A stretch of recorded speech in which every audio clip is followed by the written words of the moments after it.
Bonsoir à tous et merci d'être venus nombreux ce soir assister à cette rencontre. Je suis Caroline Lancio, je suis ravie de vous accueillir au nom de la direction et l'équipe de l'Institut d'études avancées de Nantes. Alors l'Institut, c'est un lieu qui est dédié à la recherche et nous accueillons chaque année une vingtaine de chercheurs qui viennent du monde entier pour un séjour de 3 à 9 mois. Et la vocation de notre institut, c'est de penser le monde autrement. Alors parfois nous sortons de nos murs. Alors je ne sais pas si vous savez, l'institut est pas très loin d'ici, parce que on est à peu près à un peu plus de 5 minutes de marche, juste de l'autre côté du canal Saint-Félix, en bordure de Loire. C'est ce bâtiment vert et orange en bordure de Loire, à l'emplacement des anciennes tribunes sud du stade Marcel Sopin. Voilà. Et nous organisons donc du coup tous les mois, en partenariat avec le lieu unique et toute son équipe que je remercie chaleureusement pour son accueil, une rencontre pour contribuer à la réflexion sur les grands débats contemporains qui traversent nos sociétés. Nous avons choisi cette année, donc au travers de plusieurs rencontres, d'aborder comment la crise écologique interpelle nos démocraties. Et pour en débattre, d'inviter des chercheurs, des artistes, en deux mots des penseurs qui sont aussi des acteurs de changement. Ce soir, nous avons la joie d'accueillir François Gauthier, qui est professeur de sociologie à l'université de Fribourg en Suisse, spécialiste des religions. Et il est également un des résidents que nous avons le plaisir d'accueillir cette année à l'Institut d'études avancées.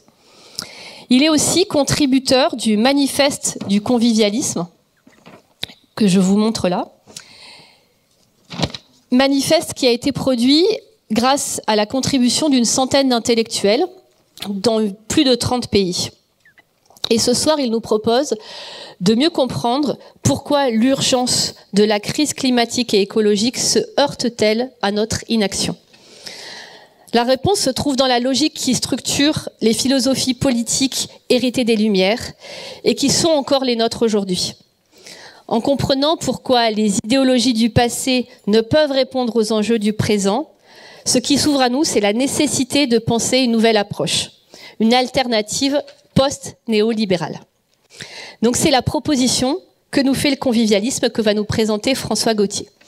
Alors cet ouvrage qui est là, vous aurez l'occasion, si vous le souhaitez, de pouvoir l'acquérir grâce à la librairie Durance en fin de conférence. François, je te propose en 45 minutes de nous présenter le convivialisme. Nous aurons ensuite un temps dédié à l'échange avec vous et nous devrons absolument quitter la salle avant 19h30. Donc on va essayer de tenir dans ces temps-là et en tout cas merci beaucoup d'être venus ce soir.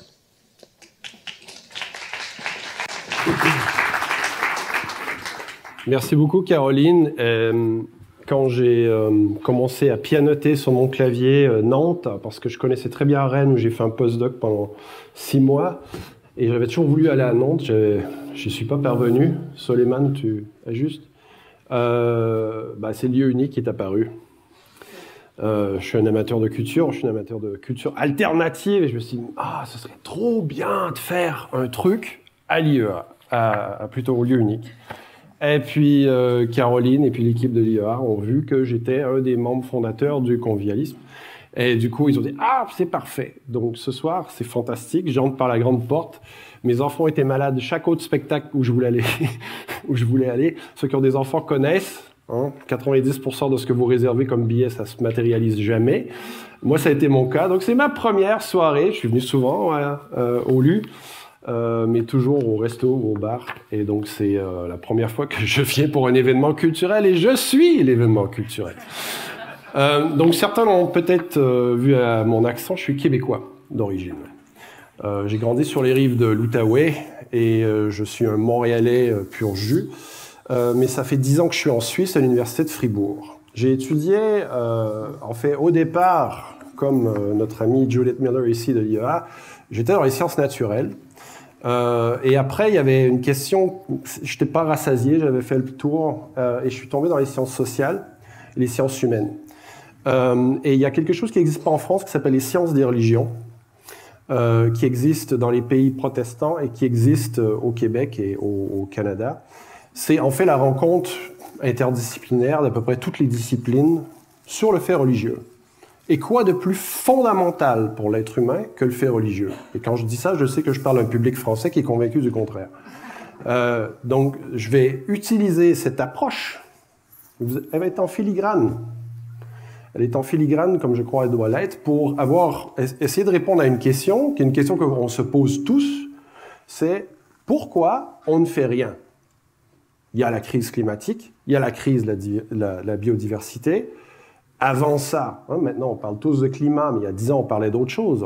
Et il y avait de l'écologie avant, il y a 10 ans. Et du coup, venez, Eliette et Eric, venez, c'est bon. Pourquoi? Donc ce que je veux faire ce soir, c'est faire ce que je sais faire, être prof, et vous donner une des raisons qui est fondamentale, à mon avis, pour savoir pourquoi. Pourquoi on ne fait rien? Souvent, on me demande, par exemple, pour une conférence comme ceci, ça a été moins pressant cette fois, mais ça l'est souvent, c'est « oui, on veut des choses concrètes ». Oui, mais moi, je ne suis pas un spécialiste de permaculture, je suis incapable de faire pousser une plante, je ne suis pas un spécialiste de paquet de choses. Il y a d'autres gens qui le sont, et probablement vous dans la salle. Qu'est-ce que je sais faire, moi? 30 ans de formation, ça donne des capacités particulières. Donc, ce que je veux vous donner maintenant, c'est humblement mon point de vue sur ces questions-là. Et aussi, je suis nord-américain. Donc, devant une classe, je suis nord-américain. C'est-à-dire que c'est un peu une performance. Et c'est correct, c'est bien, on est dans le lieu unique, c'est parfait.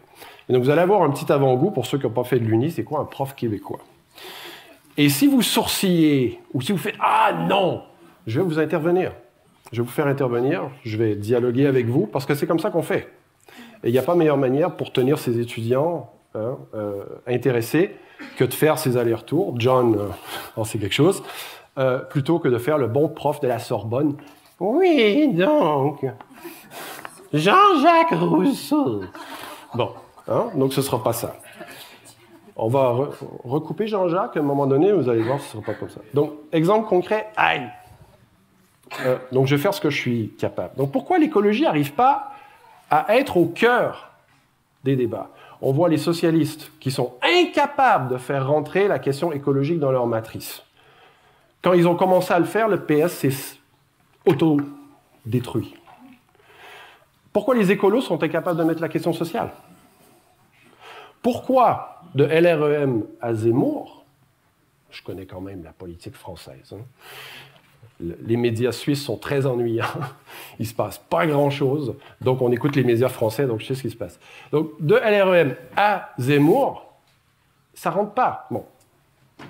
Des convaincus de LREM me diraient « oui, regardez Elisabeth Borne, tout ça », mais j'étais à Roscoff pour les vacances avec les enfants, croise un Parisien qui était là, comme nous, lui est un petit peu plus âgé que moi, et puis il commence en bon français râleur « mais c'est pas possible, Paris n'est plus ce que c'était », et puis tout ça.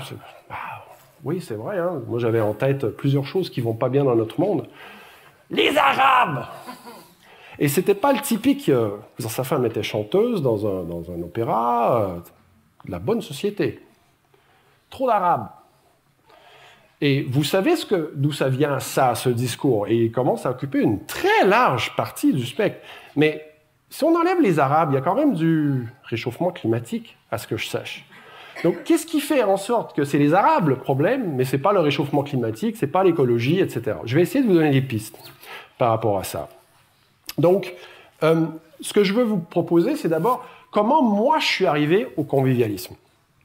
Quelles sont les raisons pour lesquelles je pense que c'est une bonne base idéologique, et je vais m'expliquer là-dessus, pour renouveler et refonder les philosophies politiques modernes. Les philosophies politiques modernes, il y en a 4. Il y a le communisme, le socialisme, le libéralisme et l'anarchisme. Si vous regardez le paysage politique, vous pouvez réduire pratiquement tous les partis politiques à une de ces 4 options.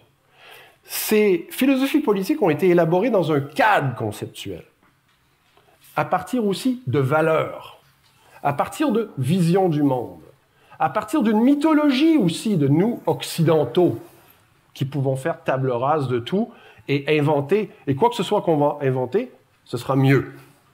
C'est formidable. Toutes les sociétés humaines se sont refusées cela depuis le début de l'humanité. Donc, ces philosophies politiques sont liées à ce contexte d'émergence. Et c'est très rare, en fait, qu'on nous ramène à ce contexte d'émergence et qu'on fait apparaître 2-3 choses que je pense que je suis en mesure de vous montrer ce soir. Donc, bien sûr, sur la question pourquoi ça ne change pas, bien sûr, il y a la lenteur du politique, bien sûr, il y a les lobbies, bien sûr, mais à mon avis, et c'est là où il y a peut-être quelqu'un qui est science des religions derrière, il y a des bases, utilisez le mot que vous voulez, hein, mythologiques, religieuses, sacrées, valeurs, idéologies, peu importe, qui font en sorte que ça ne peut pas advenir. Et donc de travailler à ce niveau-là, c'est permettre un autre monde d'advenir, et la question écologique, notamment, pas la seule, mais de rentrer dans nos politiques publiques et nos courants politiques. Ce que le convivialisme veut faire aussi, c'est pouvoir cueillir ce qui est fait dans le monde associatif, dans le monde de la militance, dans le monde des alternatives, et de lui procurer un support théorique pour qu'elle se dise. Et ce que l'on remarque, c'est qu'entre le politique et le monde associatif, il y a énormément de choses qui se font. Moi, je suis toujours estomaqué. Les solutions, elles sont là. Hein. Mais entre le monde associatif qui ne veut pas se mouiller dans la politique parce que la politique, c'est pourri, et le monde politique qui ne s'en empare pas, ben, il y a un énorme fossé. Et du coup, pour que ces choses-là changent, il faut que nous changions, c'est peut-être un peu gramscien ce que je vais dire, il faut changer notre manière de penser, mais dans les profondeurs. Il faut faire du travail sur le plan idéologique. Donc, histoire du convivialisme. Non, ça allait trop vite. Donc, avant de parler du convivialisme, il faut que je parle du MAUSS. M-A-U-S-S, Mouvement anti-utilitariste dans les sciences sociales, fondé en 1981 par quelques chercheurs, y compris Alain Caillé, qui a été son fondateur. Ils ont fondé aussi la Revue du MAUSS, qui existe encore aujourd'hui, et je suis un des éditeurs de cette Revue du MAUSS. J'étais un lecteur de MAUSS avant de devenir copain avec Alain Caillé, d'être séduit par les idées du MAUSS. Le MAUSS est né en 1981. Qu'est-ce qui s'est passé en 1981 ? On est une année après Thatcher, Reagan, le début de la vague néolibérale. À l'époque, on ne le savait pas encore.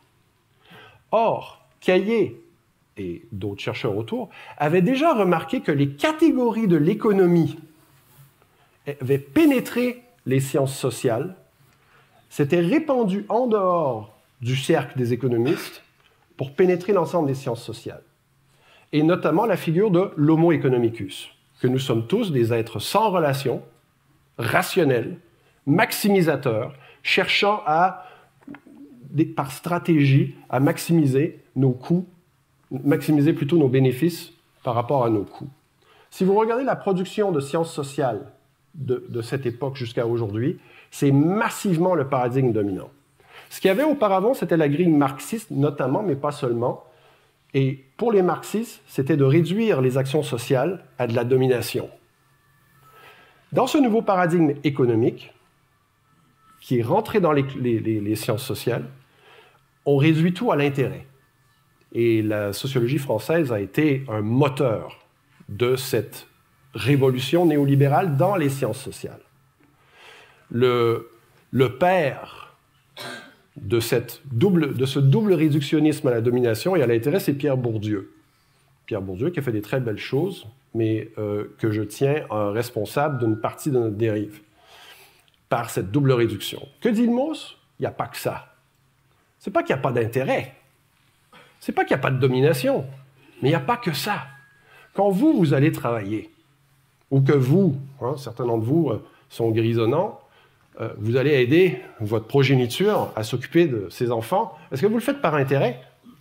Est-ce que vous le faites par domination? Parce que vous êtes dominé ou vous voulez dominer? Il y a peut-être un peu de ça, mais il n'y a pas que ça. Demandez à tous ces politiques apparemment pourris pourquoi ils font les choses pour donner quelque chose à la société, etc. Donc ce concept de don, qui a été repris à Marcel Mauss et son célèbre essai sur le don, a été la base d'une critique de cette dérive économiciste en sciences sociales, et par après la base de quelque chose de plus profond qui est une construction d'une science sociale qui ne serait plus réductionniste, mais qui fait voir toutes les dimensions de l'action humaine. Notamment le fait que nous sommes toujours, en quelque part, déterminés et obligés de faire les choses. Mais nous sommes aussi libres de faire les choses. Nous sommes toujours intéressés en quelque part, mais nous sommes aussi désintéressés. Si j'accepte l'invitation à aller manger quelque part, j'arrive avec une bouteille de vin pour dire merci, etc. Je suis dans du rituel social qui ne peut pas se rabaisser à être de l'intérêt. « Ha ha, ma bouteille de vin coûte moins cher que ce qui va me servir. » Vous voyez bien que c'est absurde. Mais ce n'est pas que dans ces cas-là, regardez dans le milieu de l'entreprise, regardez l'importance de la reconnaissance. Vous voulez être reconnu autrement que par ce que vous gagnez comme salaire, vous voulez être reconnu pour ce que vous avez donné. Donc il y a un boulevard qui s'est ouvert au sein du MOS sur cette façon moins réductrice et plus compréhensive de faire des sciences sociales. Moi, c'est ce qui m'a attiré au MOS. Et je suis arrivé en postdoc à Paris avec Alain Caillé en 2007, où j'ai passé 2 ans extraordinaires à rencontrer les plus grands chercheurs de partout. Et du coup, je suis devenu mosien. Et je suis vraiment pas quelqu'un qui aime les chapelles. Et c'est justement ça qui m'a fait m'investir dans le MOS. C'est que la revue du MOS était la seule en France, encore aujourd'hui, à publier ses adversaires, à publier ses détracteurs, à publier des débats avec les gens qui n'étaient pas d'accord, à organiser des conférences avec les gens avec qui on n'était pas d'accord. Pourquoi? Pour faire avancer. Tout sauf une chapelle, notamment par le fait, c'est qu'on est attaché à aucune université et aucun organe de financement. On est totalement indépendant. Donc pour la recherche, ça fait des merveilles. À la fin des années 2000, donc au moment où je suis là avec Alain Caillé, Alain commençait à en avoir... Ça commençait à le chatouiller. Pas qu'il avait fait le tour, parce qu'il y a tellement de chantiers qui sont ouverts par le MOS, mais il se voyait vieillir, j'imagine. Il ne faut pas que vous le disiez que je dis ça. Mais vous disiez, ouais, faut quand même faire quelque chose de plus politique. Et donc l'idée du convivialisme, ça a été l'excroissance du MOS. Je vais essayer de faire apparaître comme en quoi la théorie du don, elle est très intéressante pour penser aussi ces alternatives politiques. Donc le convivialisme est né de l'impulsion d'Alain Caillé, qui avait à ce moment-là, c'est un sociologue qui est reconnu mondialement, donc il y avait énormément de réseaux, et il avait toujours aussi porté une attention très particulière à tous les tissus, à tout le tissu associatif, pas seulement en France, mais en Amérique latine et puis en Europe plus largement. Et puis du coup, son idée, ça a été de rassembler des gens qui n'étaient pas d'accord, surtout de gauche, mais il y en avait aussi de droite, des gens comme Jean-Baptiste de Foucault, que certains vous connaissiez, un ex-commissaire au plan. De les rassembler et puis de dire, OK, on sait sur quoi nous ne sommes pas d'accord, mais sur quoi sommes-nous d'accord? Quelle est la base commune à partir de laquelle, au-delà de nos divisions, nous pouvons dire « nous sommes pour ça ». Donc vous comprenez que ce n'est pas une idéologie politique petit i. Ce n'est pas un programme politique, là où les divisions peuvent commencer. C'est plutôt sur les principes de base. D'accord? On a été 64 au départ pour... Donc ça, c'est la revue du MOS. Ça, c'est Marcel. Bon, ça a l'air qu'il faut que je sois proche. 2013, premier manifeste convivialiste publié au bord de l'eau, maintenant épuisé. Regardez le sous-titre, parce que je vais beaucoup parler autour des sous-titres. Déclaration d'interdépendance. Et ensuite, le second, 2020, juste avant le Covid, donc on n'a pas pu le publiciser autant qu'on aurait voulu. Chez Actes Sud, cette fois, bien meilleure diffusion. Second manifeste convivialiste pour un monde post-néolibéral. La bonne question de Caroline tout à l'heure, c'est ça commence quand un post-néo? Est-ce que ça commence avant ou est-ce que ça commence après? On verra si on y arrive. Là, je vais surtout me concentrer sur le deuxième manifeste. Et là, on était plus de 300. Et je vais vous nommer les pays parce que ça me chatouillait. J'ai fait l'exercice. Brésil, toute l'Europe. USA, évidemment. Iran, Inde, Japon, Maroc, Algérie, Égypte, Bénin, Mexique, Canada, Chine, Royaume-Uni, Chili, Sénégal et Israël. Donc, ce n'est pas la liste définitive de ceux qui appuient le convivialisme ou ceux qui ont signé le manifeste, qui est vraiment plus grand, mais c'est la liste de ceux qui sont les auteurs de ce deuxième manifeste, donc de 64 à 300. Des gens, parce que ça impressionne, parce que ça fait bien, n'est-ce pas? Chomsky, Suzanne Georges, Descola, Latour avant de mourir, Dominique Méda, Gus Massia, fondateur des Forums social mondial, Edgar Morin, l'intuable, le merveilleux Edgar Morin, Mathieu Ricard, ce bouddhiste qui est partout, etc. Bon, etc., etc., etc. Ça, c'est la liste un peu pour public français avisé. Si je donne une conférence ailleurs, je cite d'autres noms. Ouais, mais ça vous donne une idée. Donc, une ampleur intellectuelle, à mon sens. Donc, je vais vous présenter mon angle à moi. D'ailleurs, je ne vais pas faire je ne vais pas vous faire le manifeste. Je vais faire ma version. Donc, vous êtes... La librairie Usurance est là. Ils sont 9,80 €, les manifestes. Donc, ils sont là à l'entrée. Et nous, les auteurs, évidemment, on n'a rien. Ce n'est pas de l'autopromotion. Là. C'est vraiment... L'idée, c'est que si ça vous intéresse, ce dont je discute ce soir, c'est de le lire et que le livre circule. Vous le passez à quelqu'un, qu'il passe à quelqu'un, qu'il passe à quelqu'un, qu'il passe à quelqu'un, et que ça circule. Et à terme, si quelques-uns d'entre vous osent se dire convivialiste ou le nommer, bah, c'est déjà contribuer à faire avancer les choses, du moins dans notre sens. Convivialisme. Quel nom atroce. Donc, les principes sur lesquels je vais parler, je vais discourir, on est tous d'accord. Les 300 personnes qui ont écrit ce manifeste sont d'accord aussi sur une autre chose. On déteste le terme. Sauf essayer de trouver un terme pour rassembler des gens. Donc, c'est le moins pire. C'est le moins pire des termes. C'est celui qui se traduit le mieux. On a consulté nos amis chinois pour voir vous feriez quoi avec ça et les alternatives. Et donc, c'est un pis-aller.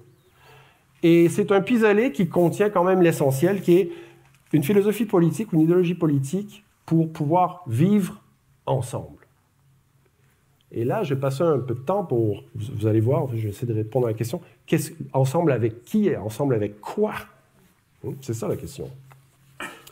Donc, et la deuxième chose, c'est... Et ça a pris beaucoup de débats. Je me rappelle des soirées en librairie à Paris, une assemblée de 30-40 personnes. Mais on ne peut pas mettre un isme, parce que du coup, c'est de l'idéologie. Mais la position qui a gagné, c'est de garder le isme, position avec laquelle je suis tout à fait d'accord, c'est que justement, la politique, c'est tout sauf du rationnel. Sinon, on n'aurait pas les gens au pouvoir qui sont au pouvoir. Les gens choisiraient leur candidat de manière rationnelle, ce n'est pas le cas. La politique, ça n'a jamais fonctionné sur des principes rationnels. C'est du symbolisme, c'est des valeurs, et encore plus à l'ère néolibérale et consumériste dans lesquelles tout est médiatisé. J'espère que vous en convenez. Donc, ce isme-là réfère au fait que ce dont je vais vous parler avec le convivialisme, c'est non pas un programme politique, c'est plutôt une base à partir desquelles dériver des programmes politiques qui seraient nécessairement différents si vous êtes plus à gauche ou à droite, si vous êtes au Mexique ou si vous êtes à Nantes, si vous êtes en Chine ou au Japon ou au Bénin. Mais l'idée, c'est que, et je vais revenir là-dessus à la fin, que ces principes soient non pas universels, comme nous en Occident avons fait l'erreur de prétendre que nos valeurs étaient universelles, mais plutôt universalisables. Et au fond, en fait, ce dont je vais vous parler, ça correspond beaucoup plus à une façon non occidentale de penser qu'à une façon occidentale, du moins à mon avis. Donc, un monde convivialiste, ce serait quoi? Disons, un monde dans lequel la nature ne serait pas perçue comme un simple réservoir de ressources qu'on peut piller, on voit les limites de ça aujourd'hui, qui exige une existence humaine qui soit en équilibre, sinon en harmonie, on peut rêver, avec la nature. Vous êtes d'accord là-dessus? Peut-être que celui qui trouvait qu'il y avait trop d'Algériens et trop d'Arabes, il serait même d'accord avec ça. Pas de pauvreté, au moins pas de misère, semble, n'est-ce pas? Pourquoi pas un plafond pour les inégalités? En ce moment, hein, 40 personnes au monde, les plus riches, vous connaissez ces chiffres, hein, je ne vais pas vous endormir avec ça, mais quand même, 40 personnes plus riches ont autant que 4 milliards des plus pauvres. C'est incroyable. Qu'il n'y aurait pas de femmes et pas d'hommes qui soient en trop. Moi, personnellement, je suis très sensible aux gens qui sont handicapés. Je suis très sensible aux gens, personnes âgées, qui ne comprennent rien aux ordinateurs. Et là, aujourd'hui, tout se passe en ligne, etc., etc. C'est une façon aussi de faire des gens en trop. Où chaque personne peut être individuée, c'est-à-dire se réaliser. C'est notre leitmotiv aujourd'hui. C'est devenu notre salut, hein, se réaliser personnellement. Au fond, il y a quand même quelque chose d'essentiel. Être individué et être reconnu dans notre singularité. Un monde dans lequel il serait possible plutôt, de s'opposer sans se massacrer. C'est-à-dire que liberté d'opinion, de croyance, de presse, que si on n'est pas d'accord, ce qui nous vient, ce n'est pas des invectives, pensez aux réseaux sociaux, c'est quand même formidable ce qui se passe là, et pensez au fait aussi qu'un peu partout dans le monde, le débat politique est devenu non pas une lutte entre adversaires politiques, mais entre ennemis. Moi, je suis très touché par ce qui se passe aux États-Unis, et on en parle souvent avec Charles. Je les sens dans les tripes, moi, les États-Unis ayant grandi où j'ai grandi, ayant passé beaucoup de temps là-bas. Ce niveau de violence symbolique et réelle, c'est quand même effrayant. Et ici, en France, ça craint aussi. Donc, pourquoi pas un monde sans guerre, un monde sans esclavage, un monde sans torture, pourquoi pas? Un monde où le pouvoir ne reviendrait pas, presque de droit, à des psychopathes, des sociopathes et des mafieux. Oui, Donald, oui, Vlad, je pense à toi. Un monde où les prisons, moi je commencerais par là. Si on me demandait d'être précis dans mon topo, je commencerais par les prisons. Un monde où les prisons seraient des lieux de reconstruction. Il n'y a personne de violent ou de délinquant qui a eu une enfance heureuse. Il n'y a aucune femme qui vend son corps par choix. Elles ont toutes, et je parle en connaissance de cause de quelqu'un qui est en lien avec beaucoup de travailleurs sociaux, et notamment Miguel, qui travaille avec les itinérants. Il n'y a personne qui est dans la rue qui n'a pas une histoire de violence et de traumatisme. Donc quelqu'un qui subit ou quelqu'un qui inflige de la violence, de se ramasser en prison, c'est absurde. Il y a des choses qui se sont passées en Hollande, juste à côté. Ils ont diminué de 40% les places en prison. Est-ce que vous en avez entendu parler?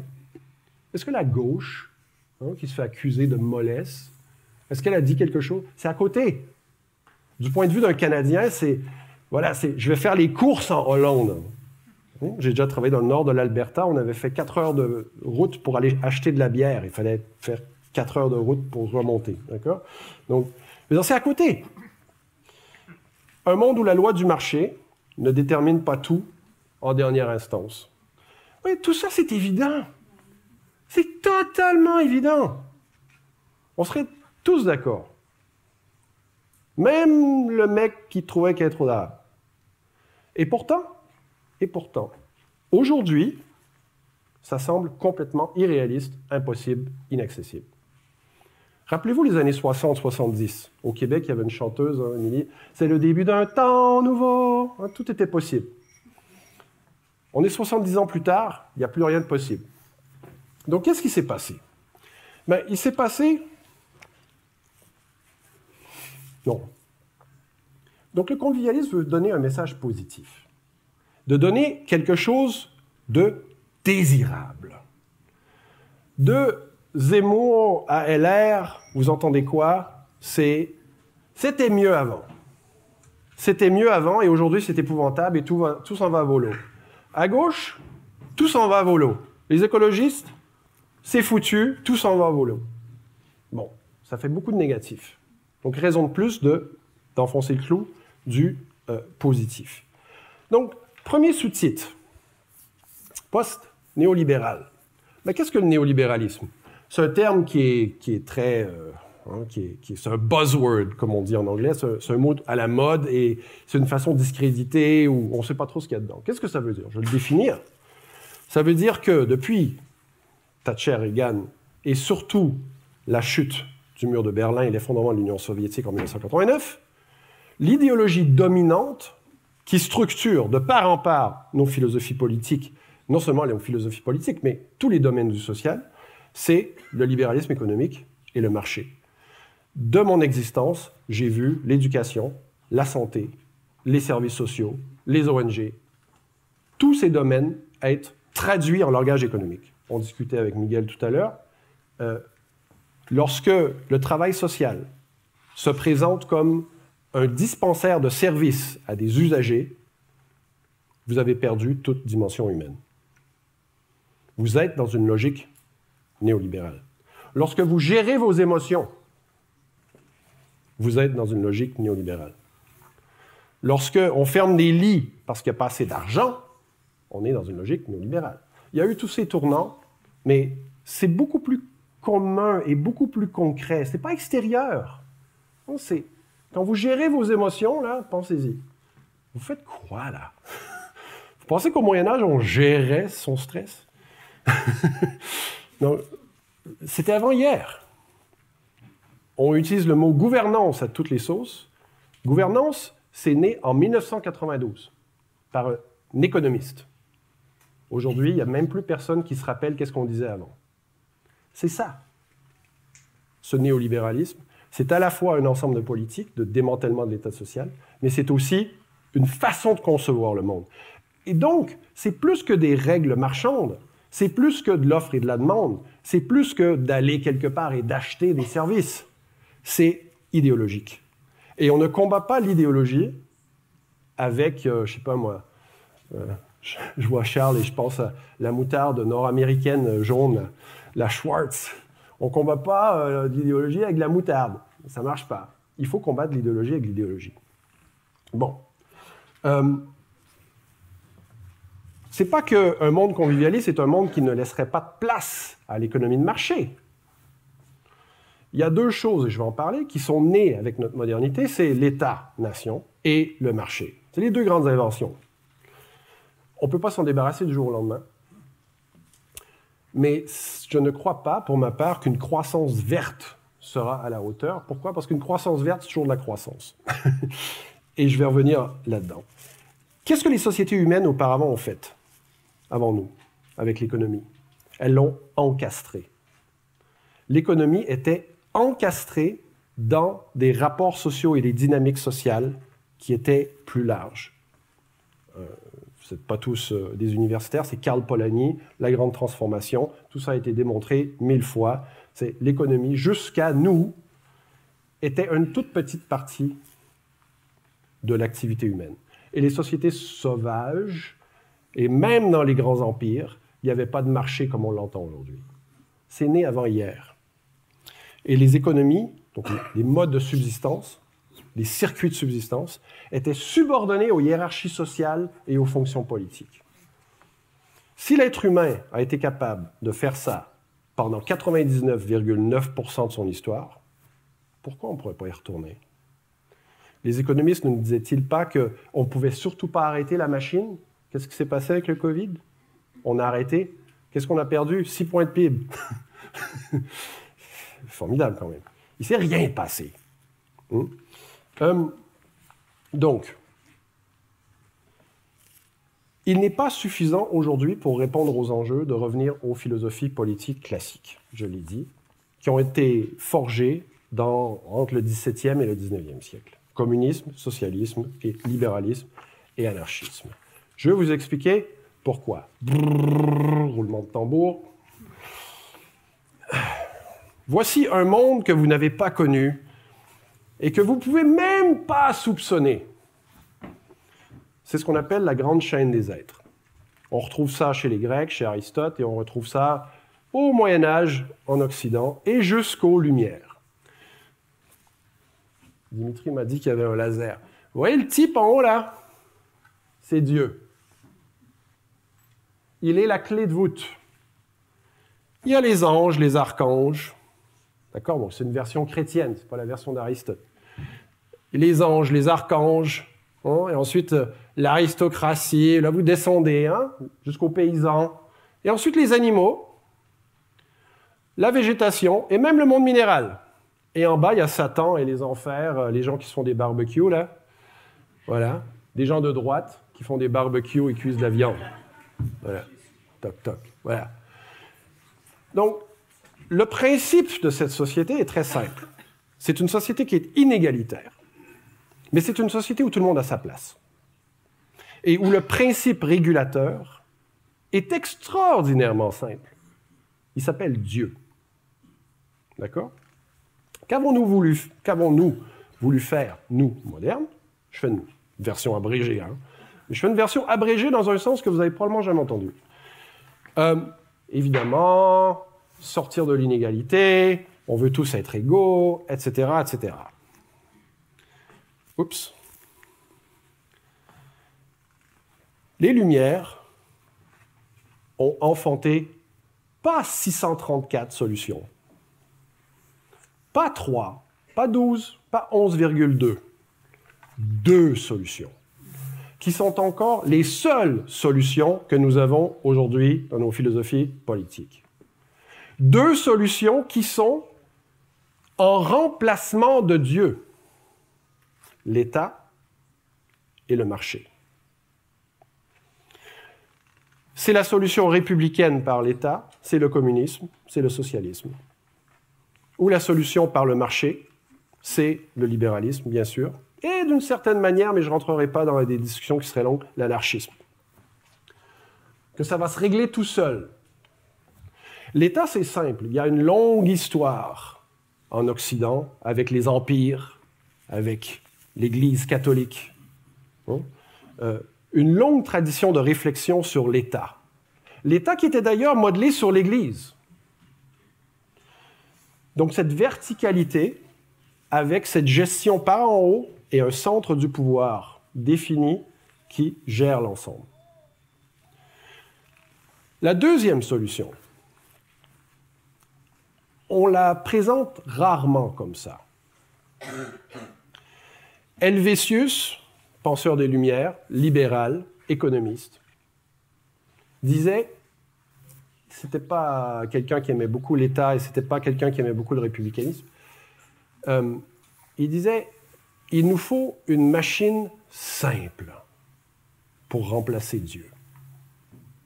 La réponse des philosophes libéraux et des économistes jusqu'à Adam Smith a été progressivement laissez-faire. Laissez-faire, ça va se régler tout seul. Lord Shaftesbury, Lumière écossaise, un des enseignants d'Adam Smith, dans la Chambre des communes de Londres, 18e siècle, une secte religieuse radicale vient de débarquer à Londres. Ils arrivaient d'Amsterdam. Amsterdam, c'était plus sympa que Paris pour les sectes religieuses un peu extrêmes. Mais même Amsterdam en avait marre et les ont mis sur un bateau et ils sont débarqués à Londres. Chambre des communes, le même débat qui a lieu depuis jusqu'à nous. Qu'est-ce qu'on fait? Des partisans de la régulation par l'État, il faut leur imposer ci, il faut leur imposer ça. En d'autres termes, laïcité à la française. Lord Shaftesbury se lève et prononce un discours qui est célèbre, vous pouvez le trouver facilement sur Google. Et dans le fond, il dit « Laissez faire, ça va se régler tout seul. Ils vont s'intégrer. » 200 ans plus tard, ils ne s'étaient pas intégrés. Mais ce que je veux vous montrer, c'est que le marché n'a jamais été un mécanisme économique. Même pour les penseurs de l'économie à l'époque. Pour Adam Smith, c'est très très clair. D'ailleurs, c'est un prof de philosophie morale. Et il comparait son histoire de main invisible du marché. C'est pas juste dire comme ça. Quelqu'un qui est un prof de théologie morale, qui dit main invisible du marché et a des références à la providence, c'est ça qu'il veut dire. Donc, le marché est un mécanisme pour remplacer Dieu. Et l'État est un mécanisme pour remplacer Dieu dans la grande énigme, la grande question de la modernité occidentale, comment réguler une société une fois qu'on a mis Dieu à la porte. Donc le libéralisme on le présente souvent comme étant, justement, c'est l'individu qui compte. C'est pas vrai. Oui, c'est l'individu d'abord pour le libéralisme. Oh, OK. Je vais avancer. C'est ce principe de laisser faire. En matière culturelle, en matière politique, plusieurs partis qui rivalisent, mais ça va se régler tout seul, sans guerre civile. Donc, je passe rapidement pour arriver au clou. Ces deux solutions présupposent deux inventions qui n'existaient pas avant. Le concept de société et le concept d'individu. L'individu comme personne qui est sans attache, qui est rationnel, qui cherche à maximiser ses intérêts, etc. Et la société. Pour les libéraux, donc la solution par le marché, vous laissez faire et les gens vont interagir entre eux comme des marchands et la société se crée tout seul. Ceux qui ont pensé la solution par l'État, Rousseau, Hobbes, etc., c'est la théorie du contrat social. Et c'est des individus, donc ça part toujours de l'individu, qui fait un pacte avec d'autres individus pour ensuite fonder la société et fonder le pouvoir. Donc vous voyez, c'est la matrice. Qu'est-ce qui manque par rapport à aujourd'hui? Je suis un prof nord-américain, je vous pose une vraie question, je m'attends à une des vraies réponses. Monsieur? L'environnement, Émilie? Vous avez d'autres termes pour ça? Le monde, l'environnement, le vivant et le non-vivant. Quelqu'un a un autre concept? La nature! Elle est où, la nature? Je vais sauter, là j'avais une critique de la Déclaration des droits de l'homme pour vous montrer comment cette matrice dont je viens de vous parler, c'est celle qu'il y a dans les droits de l'homme. Et à partir de cette matrice, c'est très facile de donner des droits aux individus. C'est pratiquement impossible de les faire quelque chose, d'avoir le moindre altruisme possible. Enlevez l'idéologie chrétienne, enlevez la culture chrétienne, finissez de la décaper, qu'est-ce qui reste? Rien. C'est la société dans laquelle on est là. Il ne reste que des devoirs, que des droits. Et c'est très difficile de dire à quiconque, bah, tu as aussi des devoirs. Là-dessus, il y a plusieurs penseurs français que vous pouvez écouter toutes les semaines sur les ondes qui l'expliquent. La nature, elle est où? Ben, elle n'est pas là. Elle n'est pas là. Elle n'est pas là, mais elle est là. Elle est là en creux. Il y a deux façons de se représenter la nature dans ce modèle. D'abord, la nature est un stock de ressources. C'est, comme disait Bruno Latour, la nature ensemble de choses. Ce sont des choses qui sont mobilisables. Et pensez à nos 4 philosophies politiques modernes, toutes, y compris l'anarchisme classique du 19e siècle, sont productivistes. C'est-à-dire, l'idée, c'est d'industrialiser et de produire et de générer de la croissance. Toutes. Le communisme, le socialisme inclus. Toutes reposent sur une vision de la nature, ensemble de choses. Voilà une des raisons pour lesquelles ça ne colle pas. La nature est aussi ailleurs. Vous avez peut-être entendu parler de courants. Regardez Diderot. Dites quoi? Diderot, encyclopédie, un rationaliste. Par ailleurs, Diderot écrivait des odes à la nature. Il disait à quel point il était ému de découvrir sa propre sentimentalité.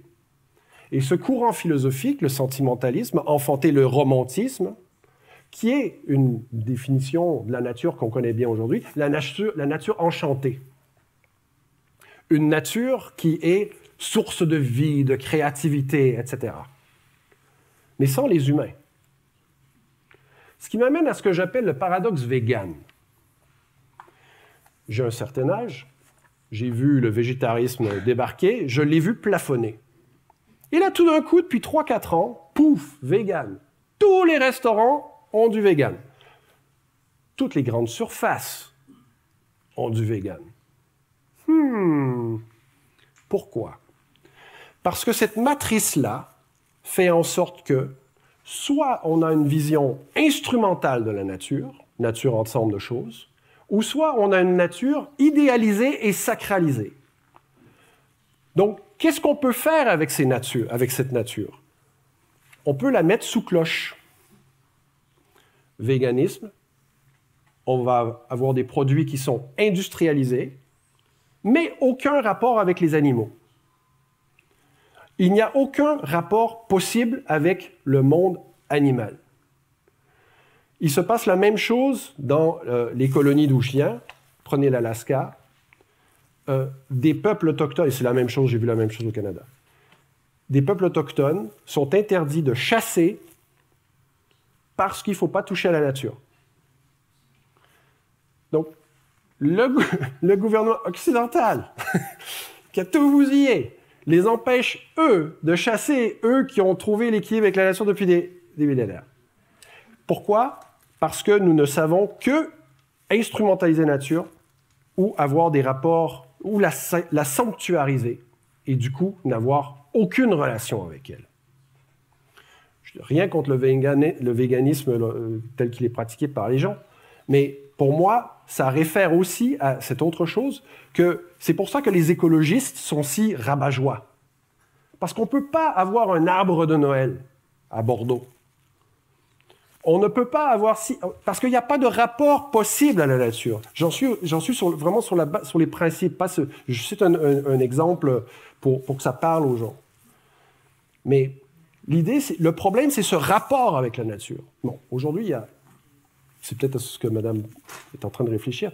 Il y a évidemment plein de courants à l'intérieur de l'écologie qui ne sont pas du tout dans cette matrice-là. Et c'est là où, pour moi, cette écologie-là, elle est convivialiste. Et c'est pour ça qu'il y a énormément d'écologistes dans le convivialisme. On est correct? On s'entend? D'accord. Donc, ce n'est pas l'écologie au sens large, mais une certaine écologie. Bon, d'accord? Donc, la nature, angle mort. Qu'est-ce qu'on fait alors? Je vais me présenter à vous en occidental.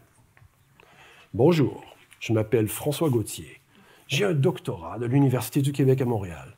Je suis professeur de sociologie des religions à l'Université de Fribourg. J'ai eu des bourses à la maîtrise. J'ai eu des bourses au doctorat. J'ai eu des bourses post-doctorat. J'ai gagné un prix. Je vais me présenter comme un Chinois le ferait dans la tradition confucianiste. Je suis le premier fils de Ginette et Rémi Gauthier, eux-mêmes fils de, filles de. J'ai étudié à telle université. Mes maîtres ont été Pierre Lucier, Jacques Pierre, Guy Ménard, Alain Caillé. Alain Caillé, lui-même ancien assistant de Claude Lefort à l'Université de Caen, ami de Merleau-Ponty et fondateur avec Carlos Castoriadis de la revue Socialisme ou Barbarie, etc., etc., etc., etc. C'est quoi la différence? L'atome de tout à l'heure, ou je comme tissu de relation. Je comme nœud à l'intérieur d'un filet de relation. Ce qui m'amène au principe convivialiste pour sortir de la matrice duale. L'interdépendance, qui était le sous-titre du premier manifeste, et qu'on peut étendre pour dire interdépendance généralisée. Ça revient à ce que je disais plus tôt, convivialisme, vivre ensemble. Ensemble avec qui? Ensemble avec quoi? Réponse. D'abord, commune naturalité. Nous n'avons jamais existé comme espèce en dehors de notre milieu naturel. La sanctuariser n'est pas la seule option, ce n'est pas l'option viable. Comment pouvons-nous nous réinscrire dans un rapport avec la nature qui ne soit pas destructif, qui ne soit pas ni avec, mais surtout pas avec la nature ensemble de choses, mais non plus en la sanctuarisant. Parce que n'importe quel géologue ou n'importe quel biologiste va vous dire, ça fait longtemps que sur Terre, il n'y a plus rien de sauvage. Les gens qui disent « Ouais, le Canada, la nature sauvage ». Je l'ai arpenté mon pays. Je peux vous dire que vous pouvez remonter très, très, très, très loin vers le nord. Il n'y a que de la coupe. Et il n'y a que de l'extraction minière. Ça n'existe plus, ça. Donc, l'humain a toujours vécu en relation avec la nature. Il faut trouver une façon de vivre avec la nature. Et là, je reviendrai au don, et là, à cause du temps, je n'ai pas le temps de rentrer là-dedans, mais imaginez ce que ça change si, au lieu de penser que j'achète une barquette de côtelettes de veau, si, dans tous les éléments de la chaîne de production, la logique était celle de l'animal nous donne. Qu'est-ce qui se passe lorsque quelqu'un vous donne un cadeau? Vous vous sentez redevable. Ça crée du lien. C'est pour ça que des fois, à recevoir un cadeau aussi, c'est un peu déplaisant parce que vous n'avez pas du tout envie d'être obligé envers cette personne-là. Je pense qu'il y a pas mal de filles dans la salle que ça leur parle. Hein. Donc, de pouvoir démarchandiser les rapports à la nature, mais sur ce principe d'interrelationnalité. Parce que si on n'est pas dans un échange marchand, on est dans un échange de type don. Et notre problème, nous, occidentaux, et ça fricote avec mon projet de recherche ici, qui est de critiquer la théorie du désenchantement du monde, c'est que toutes les autres sociétés sont religieuses, mais nous, non. Deux sauvages dans une tente qui se parlent, c'est du mythe. Nous, avec le surround sound, et puis les Avengers, et puis les pouvoirs magiques, ça, non, c'est du divertissement. Ouais, bon, enfin, fin de ma parenthèse. Donc, ce principe de relation, c'est de dire que nous sommes en dette. Cet individu qui n'a aucune attache, qui n'a aucun lien, il n'a pas de dette. Et regardez ce que nos économistes nous font sentir, comment on se sent mal par rapport à toute dette. Si on veut être capable de repenser nos idéologies politiques, nos philosophies politiques, il faut commencer par comprendre que nous sommes endettés. Pas seulement aux générations futures, aussi celles d'avant, et les peuples à côté. Pourquoi pas? C'est peut-être là qu'on va retrouver notre arabe, d'ailleurs. Enfin. Comme une humanité. Oui, c'est de l'idéologie. Ça ne se prouve pas, ça. C'est un choix. Mais les libéraux qui vous disent qu'ils sont empiriques et réalistes et voilà, c'est pragmatique, ben, non, ils sont idéologiques. Et ça, c'est de l'idéologie, mais l'idée, c'est d'être réflexif, de savoir que l'on croit. Comme une humanité, l'humanité, elle est une. Toutes les sociétés humaines. C'est le point de départ. Vous voyez ce qui se passe en ce moment dans les endroits dans le monde, y compris en Russie par rapport à l'Ukraine, cette déshumanisation de l'autre pour pouvoir l'exterminer. C'est une logique courante. Comme une socialité, nous ne sommes pas des monades. Nous vivons en groupe. La sociologie l'a montré depuis longtemps. Nous vivons en constellation, nous vivons en relation. Et donc là, ce principe vous fait les... Donc, c'est pas juste d'avoir des droits, c'est d'avoir des droits collectifs. Les droits d'exister comme collectivité. Et là, je suis conscient du temps, donc je passe un petit peu vite et on pourra peut-être revenir dans la période de questions. Principe ensuite de légitime individuation. C'est définitivement ce qui a à garder du libéralisme. D'ailleurs, les 4 philosophies politiques de tout à l'heure, elles ne sont pas juste mauvaises. Elles ont toutes apporté quelque chose. Mais elles ont leur revers aussi. Et de la même manière que les sciences sociales on peut les critiquer pour leur réduction à la domination ou à l'intérêt. De la même manière, les philosophies politiques modernes ont réifié la liberté ou réifié l'égalité, ont réifié l'État ou ont réifié les individus, les personnes. Le principe d'opposition créatrice, il faut développer des institutions pour pouvoir s'opposer sans se massacrer. Ça veut dire probablement une régulation étatique des médias sociaux. Ces principes, tout comme ils énoncent une interdépendance, ils énoncent aussi le fait qu'ils sont interdépendants entre eux. Et que justement, le tort des philosophies politiques modernes a été d'aller dans un de ces principes. Il faut qu'ils tiennent ensemble. Et donc, vous voyez que l'éventail est large. Le dernier principe, je passe assez vite là-dessus parce que d'autres personnes, dont Alain Kay, passent beaucoup de temps là-dessus, je ne le ferai pas, c'est la lutte contre l'hubris, lutte contre l'excès. C'est-à-dire que ce qui permet de définir si on est à l'intérieur d'une politique conviviale, c'est de se poser la question, est-ce que nous luttons contre l'hubris, c'est-à-dire l'excès? Et quand on parle des 40 personnes les plus riches versus les 4 milliards les plus pauvres, ça, je pense qu'on est dans l'hubris. Quand des personnes comme Elon Musk peuvent envoyer des gens sur la Lune et qu'il y a plein de gens qui n'ont rien à bouffer, je pense qu'on est dans l'hubris. Je pense que vous serez d'accord avec moi. Donc, je veux finir là-dessus. Et juste terminer en disant que les sociétés non occidentales ont hérité de nous cette division entre individus et société. Ils ont importé de nous l'idée d'une régulation par le marché ou régulation par l'État. Regardez l'écologie. C'est soit vous avez des politiques coercitives, ou soit vous avez, comme Macron, de l'incitation à l'innovation. C'est quoi? C'est laisser le marché faire. On a des problèmes de carbone, on va faire un marché au carbone.